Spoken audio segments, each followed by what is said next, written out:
Well, let's get talking now. There has been considerable discussions about Nigeria's ailing economy, staggering inflation, the budget, inflation, all theft, all revenue and foreign exchange issues, amongst other contemporary issues, of course, bedeviling the nation.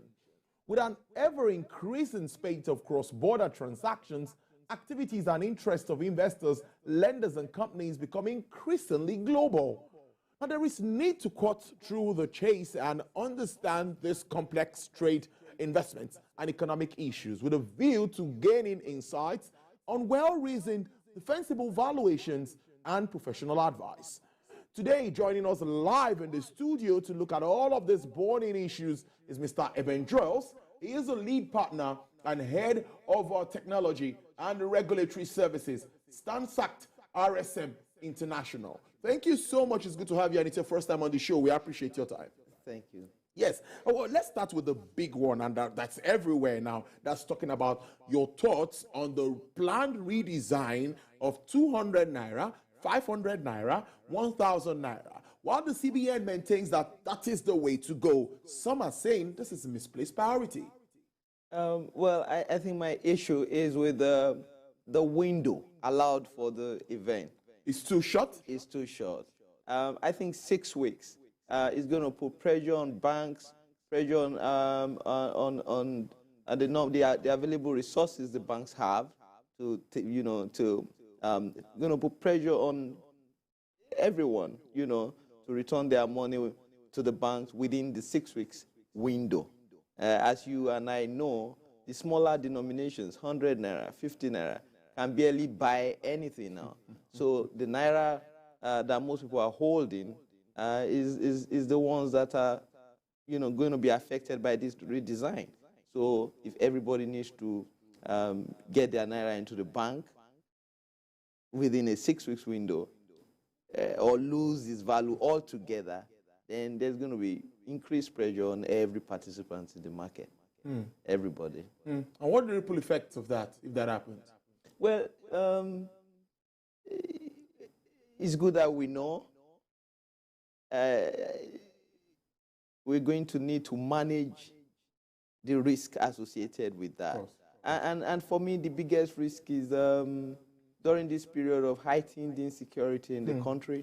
When we think of Nigeria, a lot of people limit Nigeria to Lagos, Abuja, but we have a significant number of Nigerians living in the villages that are actually at the mercy of most of the insecurity going on in Nigeria.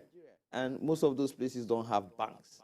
Banks are not within, in those places. Those places, they still account for the bulk of the cash transactions going on now. In urban areas, electronic transactions, paying is fairly advanced and constitute a significant amount of transactions going on in urban areas. But in the non-urban areas where there are no banks, that is where most of the cash transactions go on. That is where the bulk of insecurity is in this country. And that is where you want them to carry this cash physically and go to the bank. We just need everyone to be prepared to manage the risk associated with it within the 6 weeks window. Oh, sincerely, this is an interesting angle to it, talking about. But let's look at the CBN's drive now. Of course, e-Naira adoption, that's our own digital currency when crypto and all of that came into town. But I want to ask you how you see this translating to helping to, of course, revamp the alien economy. Can that do, and also improve financial inclusion? Sometimes we Nigerians don't give too much credit to some of the things we do in Nigeria. For example, our electronic payment system is way advanced compared to that of many other developed countries. When we started having our Nuban, having, integrating payment across platforms, instant payments to any bank happens, live all the time here. It is not like that in most in most countries, even advanced countries. So I think in our haste to be, again, be at the forefront of the first central bank issued digital currency, the whole world is actually interested in seeing how our e-Naira project fails or how it fares, whether it fails or whether it succeeds, because they want to learn the lessons from that.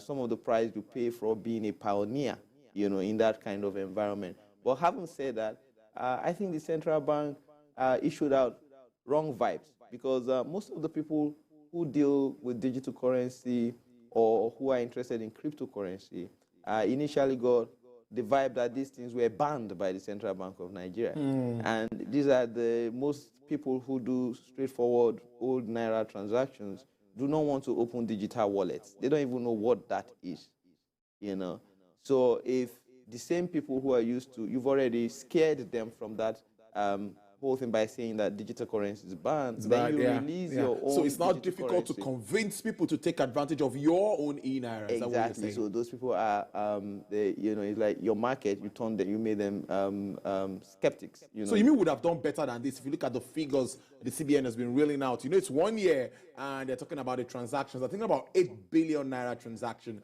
has been conducted through that e-naira wallet.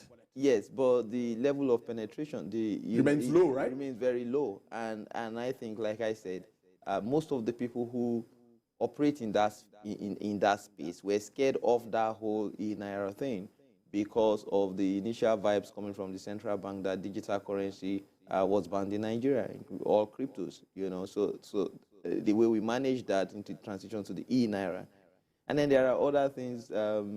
The central bank issued digital currency will do that cryptocurrencies will do that a central bank digital currency will not do. So let's put it on. Let's keep watching, and the whole world is interested. We have a lot to talk about, so let's move very, very, very quickly as fast as we can. Let's look at the budget. I know I've done a lot around the budget, sectorial breakdown and all of that, but how realizable would you say are the revenue expectations in this budget? Some say it looks like a very tall order, considering what we face, crude oil theft and all of that. I think the budget is fairly reasonable because the revenue projections, it has a very big budget deficit that is supposed to be funded by borrowings, and a deficit budget allows room for growth, if you like, So, I mean, if they wanted to be overtly optimistic, they could have said, oh, we're going to make XYZ revenue next year, and they don't make it. But they were reasonable by not being overtly overly optimistic, So, but the bigger issue is implementation of budgets in Nigeria. So there are policy statements that you would expect, to accompany such budget estimates or budget pronouncements that should have an effect on especially our small and medium business owners. I give you an example. For example, the United States government is one of the biggest contractors in the world. And by law, they set aside a reasonable percentage between 10 to 20%, I think, to small businesses. So every contract the U.S. government signs out, by law, the contractor must employ small businesses to execute a minimum of 20 to 25% of that. So that has a ripple effect on the economy, because the small businesses are always the biggest employers, the biggest players in any economy. So our budget doesn't seem to talk to these people, and I think that for me is the bigger issue than the revenue projections. I want to also, are you thinking that it might be a supplementary budget? There is always going to be a supplementary We had budget. one the last time. We had one for COVID. We had... Yeah, but in 2023, with the prospect of a new government, I mean, it is to be expected that as soon as the new government comes in, they have their own priorities. They will have their own... promises that have been made to the electorate. They want to hit the ground running. There is typically going to be supplementary budgets as soon as you have a new government in May. Let's talk about trading now, intra-African trading. I was opportune to attend the intra-African trade fair in Durban, South Africa, last November, and a lot of talks around African countries coming together. I think about 1.2 billion people now, 1.3 billion people across the continent, across African continent. And I also believe that if we do business or do things together, we can get better, strengthen our currencies and all of that. But I want to ask, do you think Nigeria is taking advantage. Now in focus, the AFCFTA. Are we ready to tap into this? Yeah, so we are not. And we're not ready, not because there's anything wrong with the free trade treaty or anything like that. But because we have a tendency to take textbook prescriptions in Africa without looking at our cultural perspective. Now, one of the things free trade agreements of that nature do is free movement of people. Free movement of people to go to another country within Africa, set up is free movement of goods and people. It's not just goods. It's not just, it's free movement of people and goods. Now, if we have countries where you don't like other people that are not even from your country, other fellow Africans, dark-skinned Africans going to South Africa could be mugged and murdered in the name of xenophobia. We all watched Nigerians being chased out of Ghana some time ago. Businesses were being closed. So if you don't sensitize your, you don't sensitize the populace, then there's no free movement of people within Africa. African businessmen cannot freely come live here for 3 months to set up a business, and we just want to borrow words, say the North American free trade, or the Asian free trade is doing, or the European free trade is doing. We don't just borrow a hook, line, and sinker. We need to prepare our people culturally to understand the benefits of free movement and of goods and people within the African continent. And I agree with you that the African continent is actually positioned to take, we have the youngest population in the world. In the next 50 years, we're going to have the youngest population, more people in the world, and the action should actually be focused on Africa. But we still have a long way to go in Africa in terms of getting our people prepared. Long way to go. I'm always scared when I hear that. Long way. How long is that way? But before you tell me how long that is, talk to me. Tie that to inflation, which we've seen spiraling all the while. And there is that projection that it will continue to look that way. Though the CBN governor has said, we'll also continue to increase rates if the interest rates continue to be, we'll also increase interest rates if inflation continues to increase on the other side, which to me, I don't think is reigning on inflation. What do you think? Do you think people really understand what inflation standing at above 20%, what it means? Can we simplify it and explain it to Nigerians to understand? And even our international viewers. Yeah, for most people my age in Nigeria, they will remember the 50 kobo note. I still saw that. And and for me, relatively not so long ago, for example, when the 1 naira note was turned to 1 naira coin, that was around 1991. It wasn't so long. A lot of us were in secondary school. And some of us nicknamed that fat coin Babangida button. Those buttons or that coins are no longer used in Nigeria. They've disappeared because they can't buy anything. And so inflation in a layman's terms is simple. When the money you have can no longer buy what it used to buy, you find out that sachet water, which we all buy, maybe, you can, with 50 naira, you can barely buy anything these days, So you see more naira, your purchasing power continues to come under very strong attack because of rising prices. And your earnings will not be able to increase commensurately with the rising prices.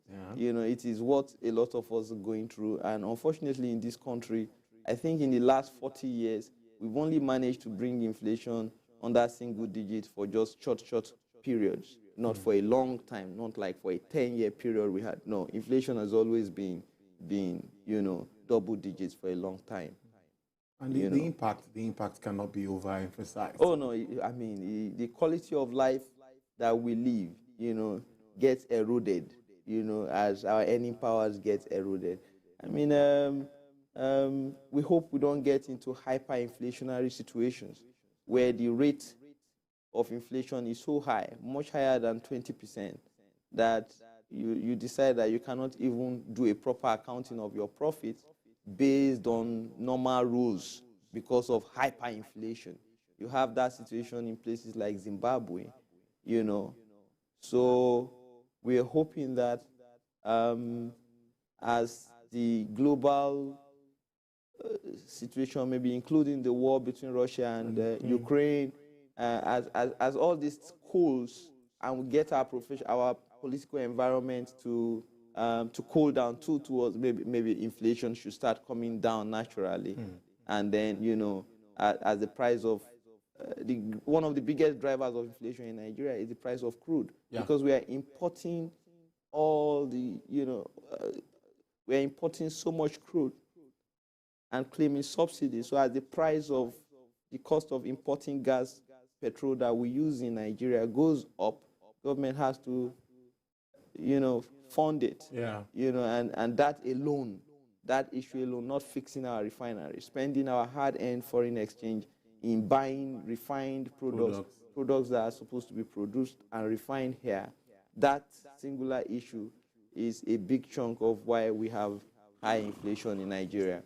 Honestly, I know we can go on and on, but on television we don't have all of the time. Let's wrap up with high operational cost and this issue of repatriating funds. We've seen what's happening to airlines talking about getting their funds, or they will stop en route of flying Nigeria. This means a lot. Do you see light at the end of the tunnel? But this actually obviously has to do with FX issues. How do you see us addressing this in the long, on the short, medium, and long term? You see, you kept the most important issue for the last. Of course, I had to take it. You got me there. Yeah. I advise businesses. There is no businessman anywhere in the world who wants to invest somewhere and not be able to repatriate his profit. If we can fix these FX issues to allow free, relatively easy repatriation of your profits from legitimate businesses, more people are willing to come and invest in Nigeria because they recognize the opportunity. But we have a lot of companies, including many clients of ours, whose funds are trapped here in Naira.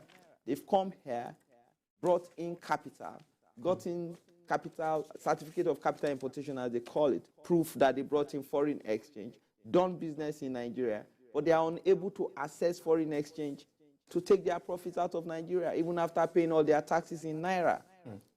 That issue keeps foreign investors out of our economy.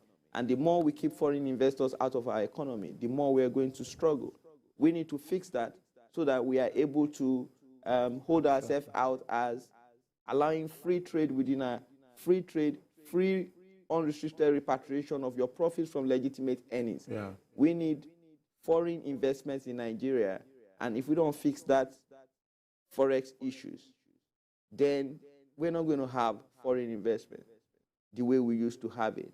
And it's unconscionable for you to have a situation where the spread between the parallel market and the official market is more than 100% or closing on 100%. It's sad, but we'll keep a tab on you, and we'll definitely invite you again to talk more around all of these issues. But this is what time can take today. I've been speaking to Mr. Eben Joels. He is the lead partner and head of technology and regulatory services at Transact. I got that now. RSM International. Very interesting having you on the show, and it's your first time on the show. I appreciate you again. Thank you. All right, I hope to have you again. Coming up on the show,